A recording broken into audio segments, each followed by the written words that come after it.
Alors guys, nous allons revenir sur une interview qui s'est déroulée à Carrington entre Gary Neville et Ten Hag. Une interview qui dure à peu près 30 minutes, mais de vous à moi, je vous dirais que je l'ai dégusté. Je l'ai dévoré, mais avec tellement de plaisir. Sincèrement, on va y revenir.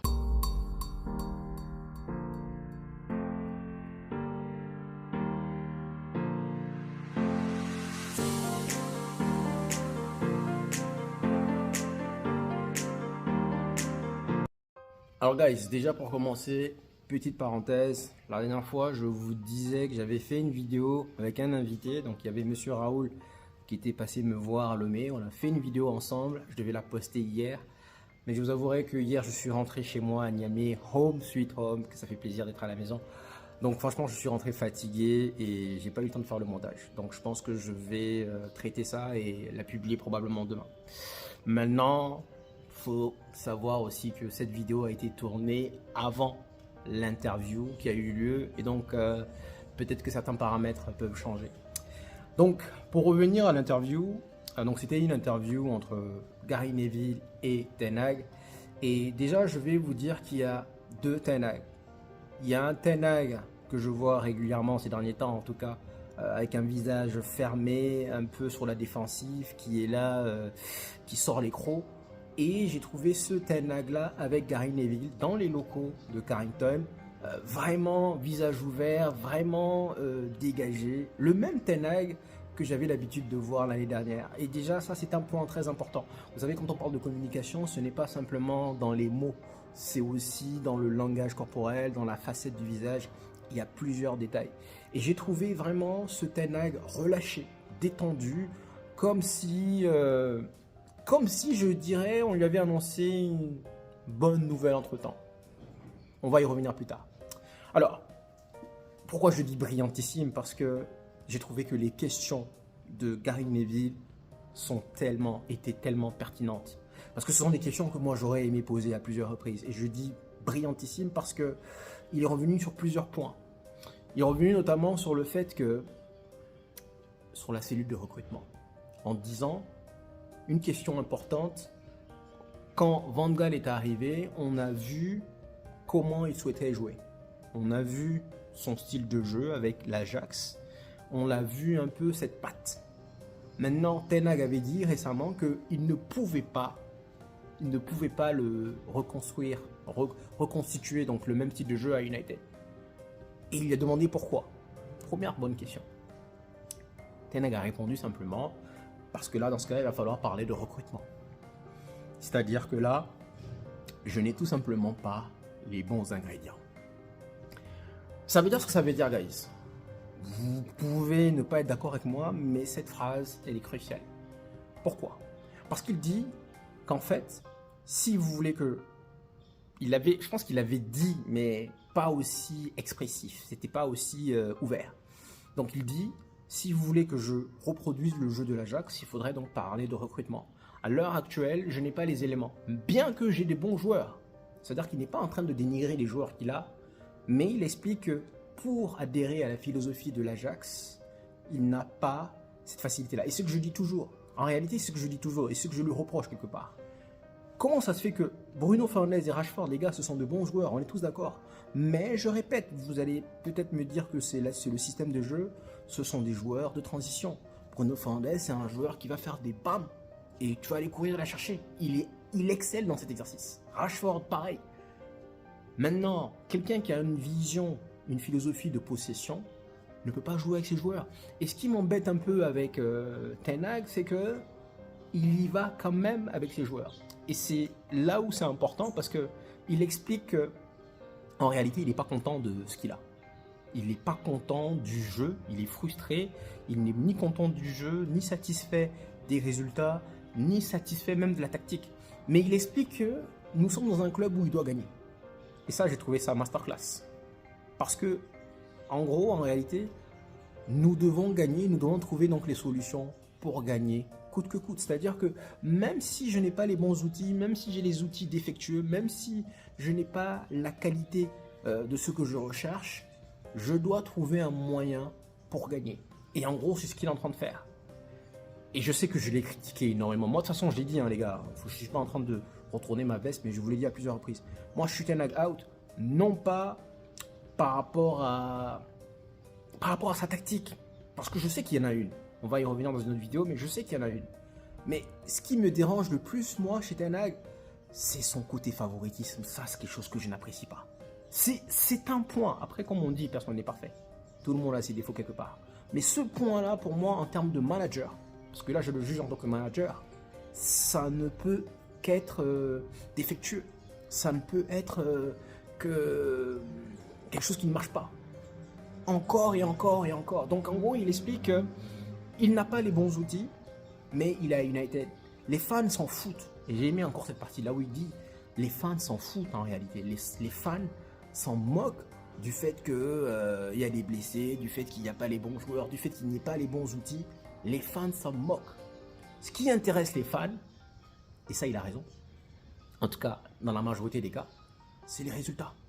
C'est-à-dire que là, il est jugé, il est insulté par la majorité des fans, non pas par rapport au jeu. Je pense que dans le cas où on gagne, beaucoup de fans vont arrêter de le critiquer dans le cas où on gagne. C'est uniquement par rapport aux résultats. Il y a énormément de défaites. Il faut quand même le souligner. Énormément de défaites. Mais ce qui compte, ce sont les résultats. Moi, je vais au-delà des résultats. Je vais au-delà des stats. Moi, je répète, encore une fois, je l'ai dit à plusieurs reprises. Je ne suis pas en train de pas croire que je suis en train de... Mais ce qui m'agace chez Ten Hag, c'est son côté favoritisme. Mais en gros, ce qu'il explique, c'est qu'il est en train de chercher une solution, une voie de secours. Il cherche un moyen pour apporter des résultats, pour apporter des trophées. Il dit gagner des trophées, c'est très important. Et à un moment donné, Gary Neville lui dit, et c'est pour ça par exemple que, pour rapport au jeu de l'Ajax, c'est pour ça que tu aurais voulu avoir De Jong. Il dit que oui, si j'avais De Jong et Casemiro ensemble, ça allait être deux joueurs tellement complémentaires et on allait commencer à jouer dans ce style de jeu. Et il explique pourquoi est-ce que justement Mount est arrivé, bien qu'il soit blessé énormément. Il est venu justement pour fluidifier cet aspect-là. Onana également, bien qu'on le critique, ça c'est un fait qu'il faut quand même souligner. Le fait qu'Onana soit dans les cages, on dégage beaucoup parce qu'il n'y a pas de joueur capable, en défense en tout cas, capable de ressortir le ballon. Le seul qui puisse le faire proprement, c'est Martinez. Et Martinez a été blessé quasiment toute la saison. Et donc ensuite, il nous explique sa vision des choses, comment est-ce qu'il souhaite progresser et comment est-ce qu'il souhaite évoluer. Donc là, il nous dit, on a amené Onana justement un gardien capable de très bon balle au pied, capable de ressortir le ballon. On a amené un joueur bon balle au pied également en tant que Mason Mount, bien qu'il ait été blessé toute la saison. Et enfin, on a amené un attaquant assez jeune, capable également de conserver le ballon et de faire progresser son équipe. Je suis d'accord avec lui. Et là, je pense que là, nous avons notre De Jong, en nom de Kobe Meno. Il faudrait juste trouver maintenant Casemiro. Mais le Casemiro du Real Madrid. Le Casemiro, le pitbull de l'antan. Il faut trouver cette alchimie-là avec Kobe Meno. Chose qu'on n'a pas. Et c'est pour ça que je vous dis que la priorité pour moi, ce mercato-là, c'est un 6 avant d'avoir donc un défenseur. Et en gros, il est revenu encore à plusieurs reprises sur le fait qu'il y a beaucoup de choses, en parlant de... Parce qu'il y a eu plusieurs questions qui ont été posées. On lui a parlé pourquoi est-ce que parfois dans un match, on a l'impression qu'on joue bien et à un moment donné, pendant 20 minutes, pendant 30 minutes, c'est le blackout. Les joueurs ne savent plus quoi faire. Il explique que c'est dû, pour ça je ne suis pas d'accord avec lui, mais il explique que c'est dû au fait que on n'a pas de stabilité en défense. En gros, ce qu'il dit, c'est que il faut ce qu'on appelle, ce que je dis souvent aussi, répétition, répétition, répétition, répétition. Donc il faut être capable en fait de répéter, répéter, répéter, répéter, répéter. Et donc ce qu'il dit, c'est que le fait de ne pas avoir un latéral gauche, le même latéral gauche toute la saison, la même paire de défense toute la saison, fait qu'il y a totalement un désorganisme total. Les joueurs ont du mal à s'adapter. Et jusque-là, je disais que c'était une excuse. Mais là, il l'a mieux expliqué. En disant que c'est une alchimie. En gros, en tant que moi ailier, gauche ou droit, je crée une espèce de parité, une espèce d'alchimie avec mon partenaire latéral. Parce que la question de Gary Neville, il disait que moi, en tant que latéral, quand on était en phase défensive, j'aimais bien voir mon ailier proche de moi. Et il lui a dit, pourquoi est-ce que nous avons l'impression que parfois l'équipe elle est si ouverte? Pourquoi est-ce qu'elle est beaucoup plus large? On a l'impression que quasiment parfois il est abandonné, bien vu, et que les ailiers ne reviennent pas défendre. Pourquoi est-ce que l'équipe est aussi désorganisée? Bon, là il dit encore que c'est dû au fait que justement il n'y a pas, c'est le back four. Il dit que parce que le back four n'est pas présent, c'est pas le même back four, la routine ne se crée pas. Bon, je suis pas tellement d'accord avec lui, mais en fait, je vois ce qu'il veut dire dans le sens où quand tu as les mêmes joueurs, les mêmes personnes, je vois ce qu'il veut dire par ça. Quand il y a les mêmes personnes, tu sais que voilà, derrière moi il y a Luke Shaw, à côté de Luke Shaw il y a là, voici où Luke Shaw va être, voici où Varane va être, voici où Martinez va faire. En gros, le fait d'avoir la même équipe de derrière, donc sa vision pour moi, jusqu'à présent c'était une excuse, mais sa vision à lui c'est que tu construis de derrière. Et quand tu construis de derrière, avoir les mêmes joueurs, ça t'aide. Ensuite, il est revenu sur l'exemple de l'attaque. Il explique que justement, avant décembre, on ne marquait pas de but. Ça, c'est vrai. On avait du mal à marquer. Mais c'est quelque chose sur lequel nous avons travaillé. Et parce que nous n'avons pas de blessures en attaque, aujourd'hui, on marque beaucoup de buts. On marque beaucoup de buts. On encaisse beaucoup. Pourquoi? Parce qu'on n'arrive pas à avoir une stabilité défensive. On n'arrive pas à créer ce même back four là. Donc du coup, tu expliques à quelqu'un qui va essayer de créer une alchimie, qui va essayer de créer donc une entente avec son partenaire. Mais si quelqu'un se blesse, il faut que tu ramènes quelqu'un, le temps que ce quelqu'un réapprenne, se réadapte. Tout ça, ce sont des choses assez importantes. Ce sont des choses qu'il faut prendre en considération. Et il n'a pas tort. Il n'a pas tort. Et ensuite, on lui a posé la question sur le fait que, apparemment, on va vendre tout le monde. Il dit, ça, c'est des rumeurs. Ça, ce ne sont que des rumeurs. Depuis qu'il est là, il a entendu plus de 200 rumeurs. Il a entendu plus de 200 joueurs qui ont été attachés à United. Il a entendu plein de choses. Ce n'est pas le cas. Je pense qu'il y a du vrai dedans quand même. Je pense que s'il y a le bon prix pour Bruno Fernandes ou pour Rashford, on va les vendre. Et je ne pense pas qu'on ait choisi Højlund, Maino, Garnacho, Onana au hasard. Je ne pense pas qu'il y ait du hasard dedans. Donc, je pense que si United a besoin de reconstruire, si United reçoit le bon prix, ils vont forcément les vendre. Et ensuite, j'ai écouté la conférence de presse en vue du match de Crystal Palace juste après. Et j'estime que, encore une fois, il y a une nette différence entre le Ten Hag détendu, relâché avec Gary Neville à Carrington et le Ten Hag en conférence de presse qui est fermé, qui nous dit ce qu'on veut entendre. Mais les points sur lesquels je vais revenir, c'est que, en gros, en réalité, je n'ai pas les ingrédients. Je n'ai pas les ingrédients. Moi, je répète, ce qui m'énerve encore chez lui, c'est le favoritisme. Les ingrédients, ça se trouve. Tu ne les as pas, mais fais comme Ferguson, fais comme je sais pas qui, fais comme Van Gaal. Tu dégages ce qu'il faut dégager et tu essaies avec les jeunes. On l'a vu pendant la pré-saison que les jeunes ont assimilé la tactique Ten Hag beaucoup plus. Les jeunes, que ce soit contre le Real de Madrid, que ce soit contre Dortmund, que ce soit contre n'importe qui, chaque fois que l'équipe B jouait, c'était beaucoup plus agréable que l'équipe 1. Ça, on l'a vu pendant la pré-saison. Donc, ce qui nous agace en réalité, c'est le fait qu'il soit buté. C'est le fait que, oui, il n'a pas les ingrédients, on est tous d'accord. Et je suis d'accord que, je l'ai déjà dit, Rashford et Bruno ne sont pas dans ce contexte. Mais si tu n'as pas les ingrédients, cherche-les. Au moins, essaye. Anthony, tu partais le chercher. Essaye, ça ne marche pas. Essaye. Essaye. Essaye.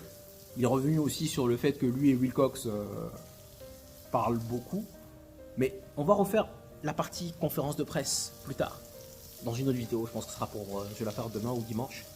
Mais sincèrement, j'ai trouvé que cette interview était juste fantastique. Pourquoi? Parce que je l'ai trouvé honnête.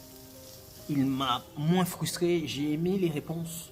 Parce que ce sont des choses où il dit vrai. du fait qu'ils soient frustrés, du fait qu'ils ne soient pas contents du résultat. Ça, ce sont les choses que je veux entendre. Si tu viens, tu me dis en conférence de presse que ouais, tout est beau, tout est parfait. Moi, je vois que c'est de la merde. Je me dis qu'il y a un problème. Et ça, c'est un point vraiment important sur lequel je souhaite rebondir. C'est qu'ils nous disent, bah écoutez, je n'ai pas les ingrédients, mais par rapport aux fans, et ça c'est une phrase très importante, les fans, il n'a pas dit les gens, les journalistes, les fans exigent le résultat. Et c'est-à-dire que aujourd'hui, même si le jeu est dégueulasse, 80-95% des fans vont se dire, bon ben, on gagne. Si on joue de façon dégueulasse contre City et qu'on gagne, les gens vont retenir la victoire. Il n'a pas les ingrédients, mais il doit trouver un moyen pour gagner. Et ce moyen-là, je trouve qu'il ne l'a pas encore. En termes de progression de l'équipe, il explique que nous pouvons faire mieux et que dans les gros matchs, on a vu parfois où on peut rivaliser avec les grandes équipes, avec n'importe qui. C'est juste qu'on n'est pas capable de le faire de manière continue. Maintenant, donc là, c'est un problème de concentration, c'est un problème de maturité, parce que derrière de maturité et aussi psychologique.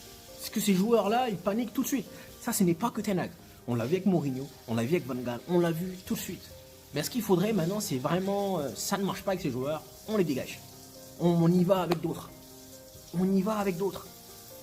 Donc franchement, j'ai aimé les questions de Gary Neville. J'ai trouvé que ce sont des questions que j'aurais aimé poser. Chaque fois, je me demande pourquoi est-ce qu'aucun journaliste les pose. Et tu sens que Gary Neville, c'est un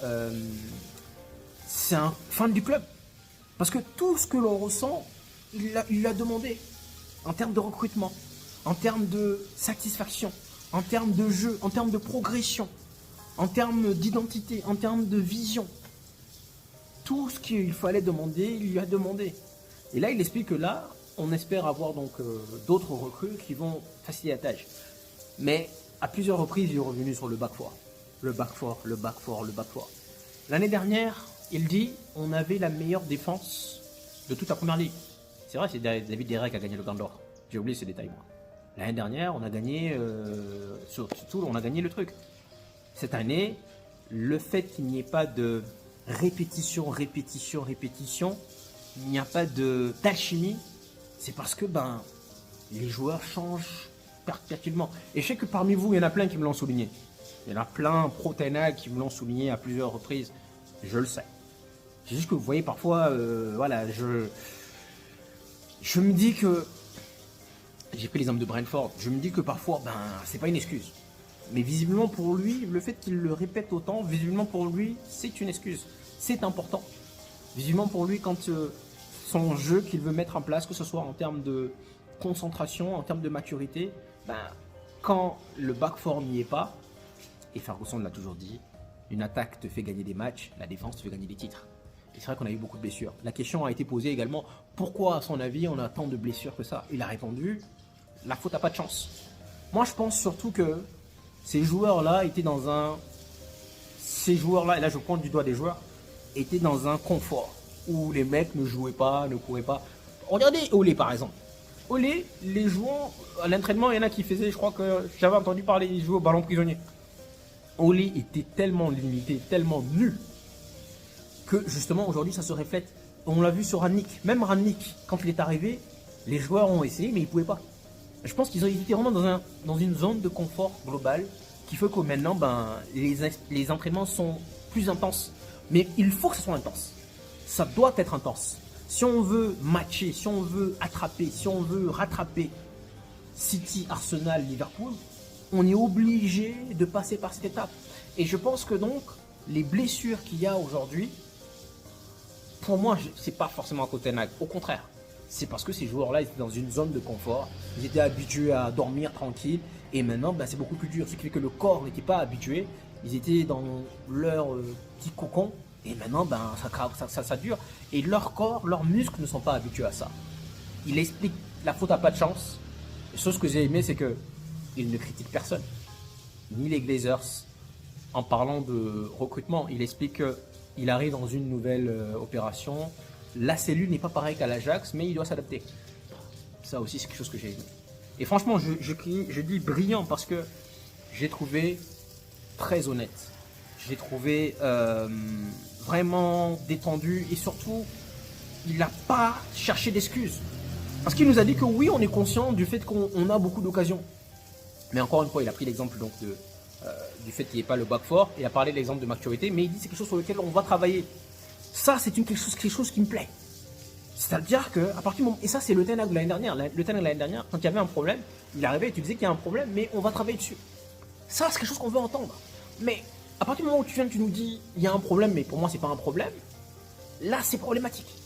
Mais à partir du moment où tu nous dis que oui, il y a un problème, nous allons travailler dessus, on travaille dessus en interne. Et quand il prend l'exemple de l'attaque, on a travaillé et gommé l'attaque parce que nous n'avons pas de blessures en attaque. Mais la défense, on a beaucoup de problèmes parce qu'on manque de régularité sur les mêmes personnes. Et donc, voilà globalement les grandes lignes de cette interview. Il a parlé aussi du fait que il y a toute la structure qui change. On a tout le monde qui a été licencié récemment, Arnold, tout ça. Est-ce que ce n'est pas quelque chose qui ne va le déranger lui? Il explique que non, lui s'adapte. Et franchement, guys, je vous dirais sincèrement que je crois que c'est l'une des meilleures interviews que j'ai vues de Ten Hag. Elle fait 30 minutes, si vous parlez anglais, c'est Sky Sport, allez la voir. Sincèrement, je me suis régalé. Et je dirais que même pas, en fait, ce n'est pas ce qu'il dit, c'est comment il le dit. Je vous dis toujours que la communication, ce n'est pas ce que vous dites, c'est votre langage corporel, votre regard, la facette du visage, il y a plusieurs facteurs. Et c'est pour ça que je sais que là, il ne ment pas. Et donc, les gens vont dire que je suis en train de changer ma veste. Ce Ten Hag là, c'est le Ten Hag que j'ai vu l'année dernière. Et que j'aimerais revoir encore. Maintenant, de toute façon, je vous le dis les gars, il va rester. Moi je pense qu'il va rester. Il nous a dit également que le fait que les autres joueurs reviennent, donc là c'est la conférence de presse, mais ça amène beaucoup plus de positivité et l'humeur est meilleure. Je ferai une autre vidéo sur la conférence de presse. Je vais la faire demain, autant que les deux parties sortent. Comme ça, on aura vraiment de quoi décortiquer. Je vais aussi mettre la vidéo qu'on a faite avec Monsieur Raoul. Dedans, je critiquais énormément Ten Hag dedans. Mais encore une fois, cette vidéo elle a été faite donc post avant cette interview. Et donc, je suis pas en train de changer ma veste, mais ce genre de réponse là, ça me plaît. Ça me plaît. Vous avez une société, vous avez un problème. À partir du moment où la personne qui doit s'occuper de ce problème en est conscient, vous savez qu'elle va travailler dessus. Donc vous la laissez faire. Mais si cette problème ignore qu'il y a un problème, ça c'est problématique. C'est ce que je dis tout le temps. Je crois que j'ai fait le tour, guys. Dans le cas où j'ai oublié une autre partie, parce que quand même elle fait 29 minutes, et sincèrement, je dois applaudir Gary Neville parce que toutes les questions, elles étaient pertinentes. C'est pas des questions de merde là qu'on entend parfois en conférence de presse. C'était des questions masterclass. Et je dis masterclass, c'était une interview impeccable. Franchement impeccable. T'as l'impression, vous savez, il y en a, ils vont regarder des documentaires pendant des jours, ils vont regarder des trucs. Ça, c'est leur passion. Moi, ma passion, c'est Manchester United. Donc, ce genre d'interview qui font 30 minutes, 1 heure, 1h30, je vous jure, je le regarde de bout en bout, de A à Z. Donc, dans le cas où j'ai oublié une partie, parce que je pense que j'ai oublié une ou deux parties, je vais la ramener dans la partie conférence de presse demain. Alors, guys, j'espère que cette vidéo vous aura plu. Je ne suis pas en train de d'essayer de vous changer votre perspective, de changer votre vision, les Ten Hag out, les Ten Hag in. Moi, je vous dis ce qui se passe. Maintenant, forcément, il y a des détails qui font pencher la balance. Moi, je ne suis pas quelqu'un de buté. Je suis quelqu'un qui va à la recherche de l'information. Et même si je dis que je suis Ten Hag out, je suis prêt à l'écouter. Je suis prêt à savoir, comprendre qu'est-ce qui se passe réellement, sa version des choses. Et je dirais que cette interview-là, elle est beaucoup plus honnête, beaucoup plus ouverte avec Gary Neville qu'en conférence de presse. Donc, il y a beaucoup plus de plus-value. C'est beaucoup plus naturel. Donc, guys, j'espère que cette vidéo vous aura plu. Et puis, bon, ben, encore une fois, merci pour le soutien. Merci pour les likes, les partages. Cela monte. Je pense qu'on est à 2400. Donc, les gars, merci pour tout. Franchement, merci à vous tous. Et puis, ben, prenez soin de vous. Ciao, ciao.